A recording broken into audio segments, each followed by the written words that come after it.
How you doing? I'm John Wayne Mercure, the Sonneteer, Society of Living Poets, Chandler, Arizona. There's a great writer, and his name is C.S. Lewis. He used the initials, C.S. Lewis. He said something very profound.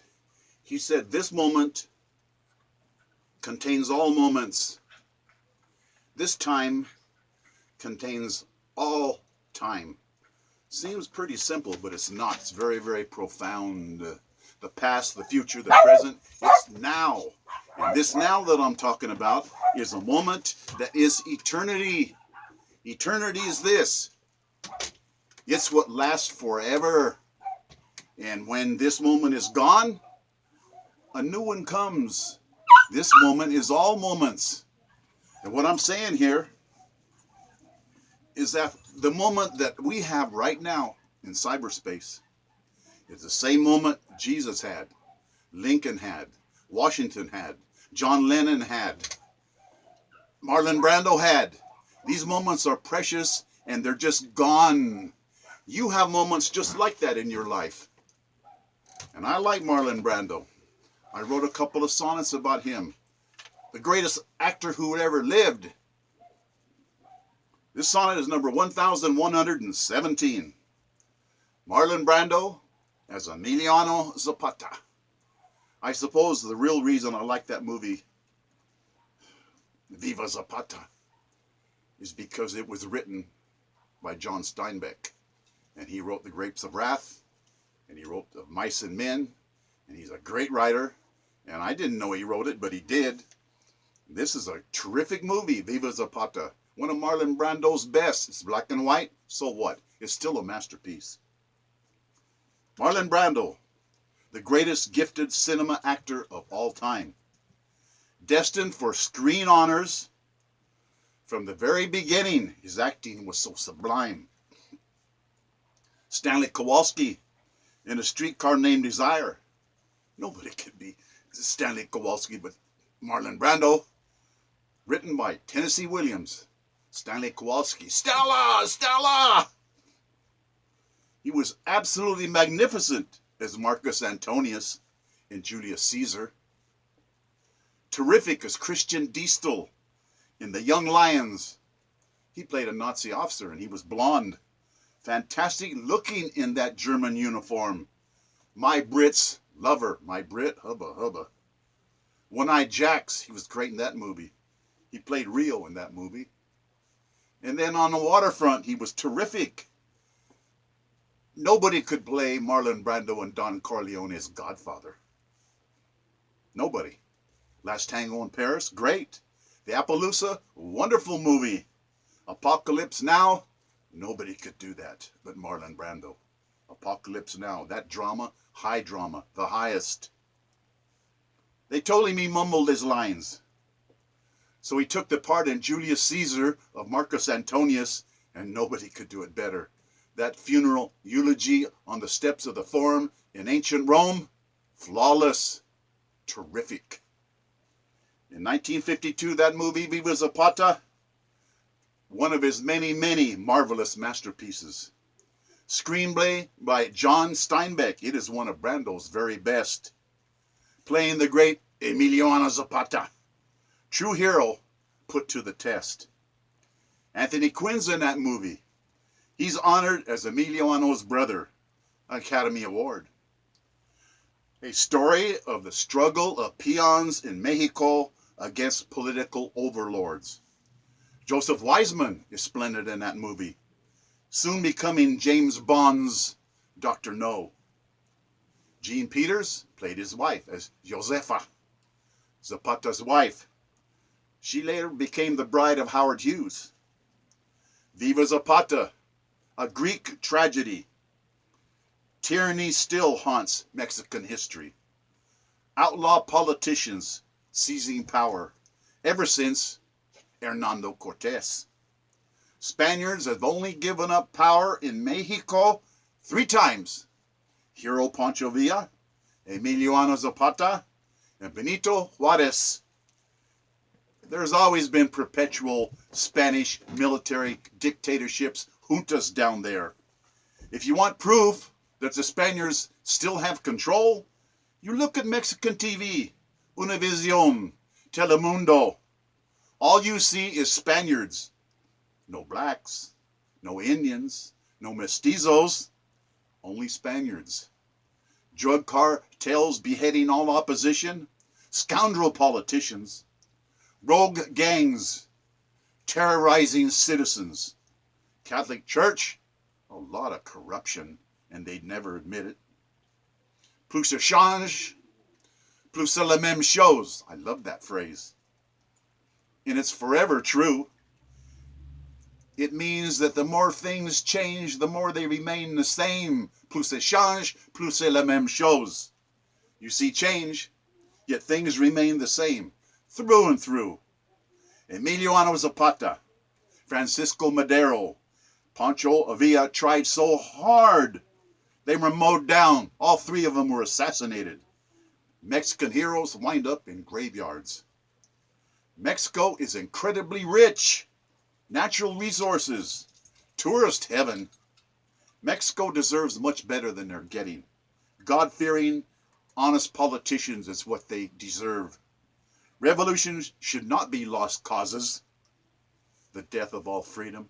And Mexico isn't doing very well. It's because of their government. It's because of the corrupt Catholic Church. It's because of the politicians in there that don't give people anything. They're sitting on a gold mine down there in Mexico. They really are. It's a beautiful country. They deserve better. This is their moment too, you know.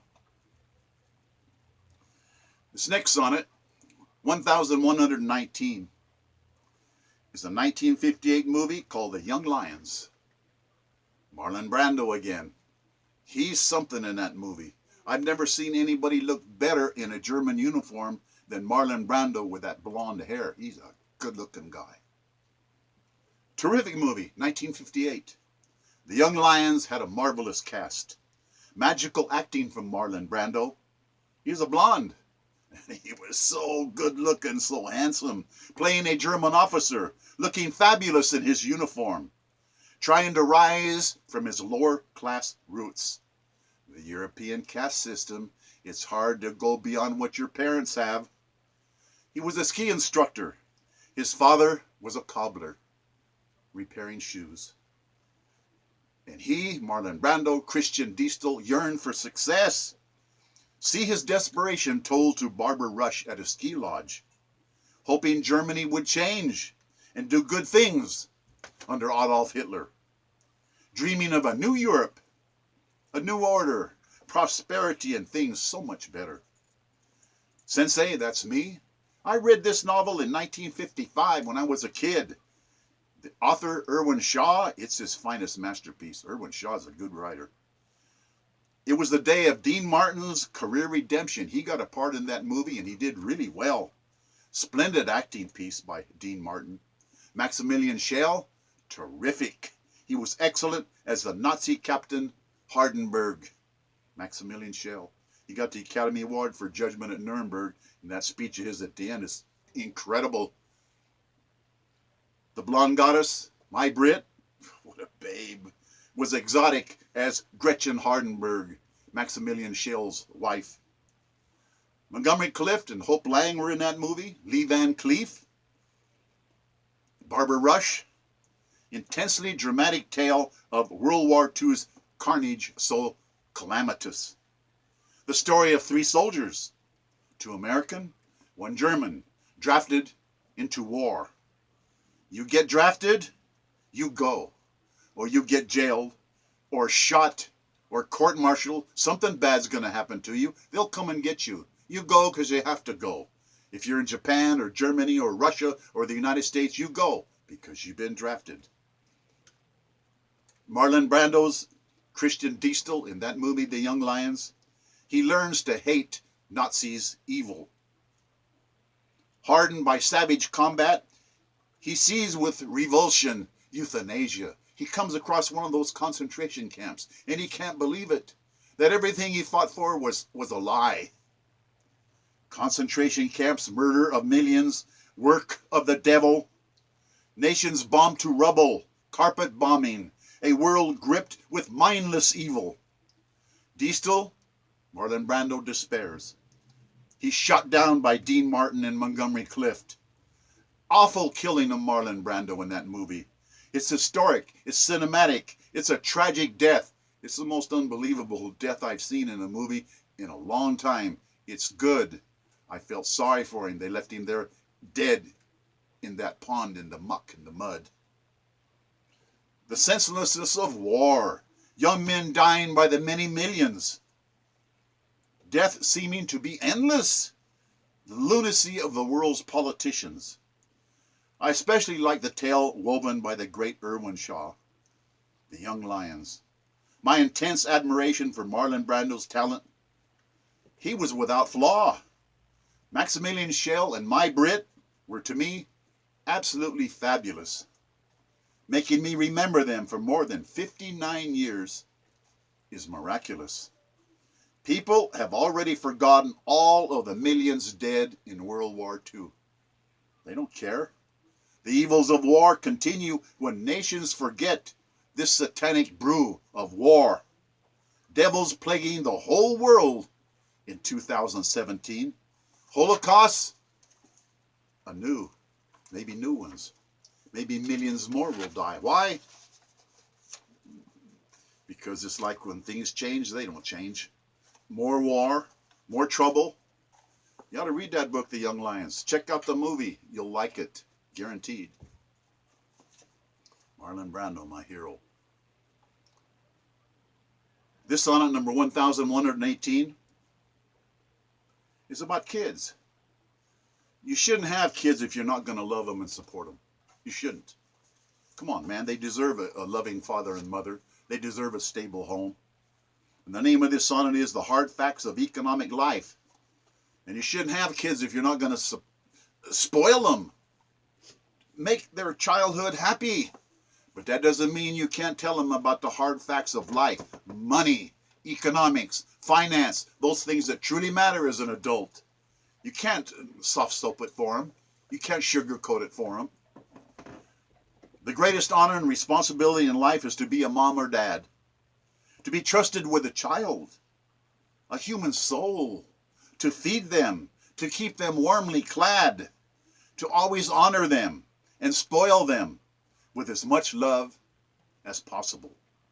The days of joy, watching them blossom to grow up, protecting them from all evil. It is said, marriage produces sacred unions, bonding with God, commitment to one another, fidelity, loyalty, connubial law. Commitment means there can be only one man with one woman, intending to last forever until life is over and done. Civilization itself has depended on the basic structure of the family. It's the foundation of everything. Some people fall into the bottomless pit of evil adultery, never seeing it as their own soul that is found not worthy. Forever looking for what is not there, without any integrity, without any honor, without any self-respect. Children need stability, a warm and loving home, safe and secure. When a marriage dissolves, chaos results. Misery for sure. Broken homes, crippled lives, emotional cripples. So sad. Beaten down by instability. Where's mom? Where's dad? Dad left us. I'm so scared. The most important decision you ever make in your short life, of utmost importance, is who you choose to marry for life. Have a child with the wrong person, and forever that person will torment you. You can't get them out of your life. Half your property is theirs. Palimony, alimony does accrue. It adds up. Children need to be spoiled to death, yet they gotta be told the cost of economic facts, the cost of living, learning about mortgages, rent, taxes, tuition, banking, interest rates, savings, stock markets, the cost of groceries, the best vocational choices, the best educational choices, job skills, retirement, 401ks.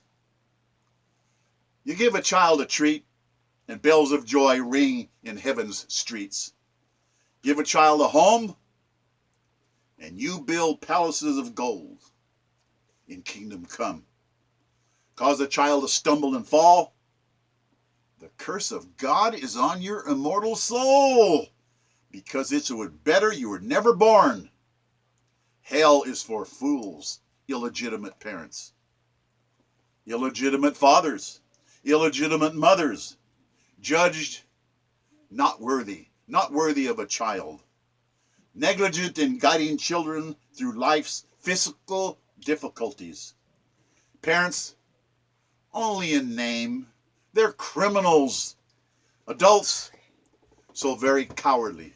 The date on this sonnet, March the 14th, 2017. I know there's a lot of you out there. You're a poet. I know a guy, he's a millionaire, and he says his son is a poet, and he doesn't write any poetry. What? He says he's a poet, but he doesn't write anything? I want you guys to sit down and write something. Pick Marlon Brando. Pick Rita Hayworth. Pick Katy Perry. Pick your son. Pick your daughter. Write something. When you die, you're going to leave nothing to your family? Nothing? This is what my dad wrote. This is what my grandfather wrote. Look how great it is. You can't do that for your family? I'm asking you, please, leave something for your son and your daughter and your wife, your husband, your grandparents. Do it. Sit down and do it. And you say, I can't. You really are telling me you won't. You sit down with some paper and you write from your heart and from your soul, and you can't believe how easy it is. Just write what you think out of love. Can you do that? Please? And you got to tell your kids the facts of life. I'm talking about money. Try living without it. It's a war just to survive, and I tell people that, and they say, it's not so bad, really. Do you have any idea how many people are out of work? Do you know how many people are on food stamps? Do you have any idea how many people are renting? If you're renting, you're homeless. You don't believe it? Miss a couple of rental payments and see what happens. Your furniture will be out on the street. They'll grab your furniture and attach it for back rent. It's desperate, and you've got to get your kids ready. John Wayne Mercure, the Sonneteer. God bless us, everyone, especially you. To me.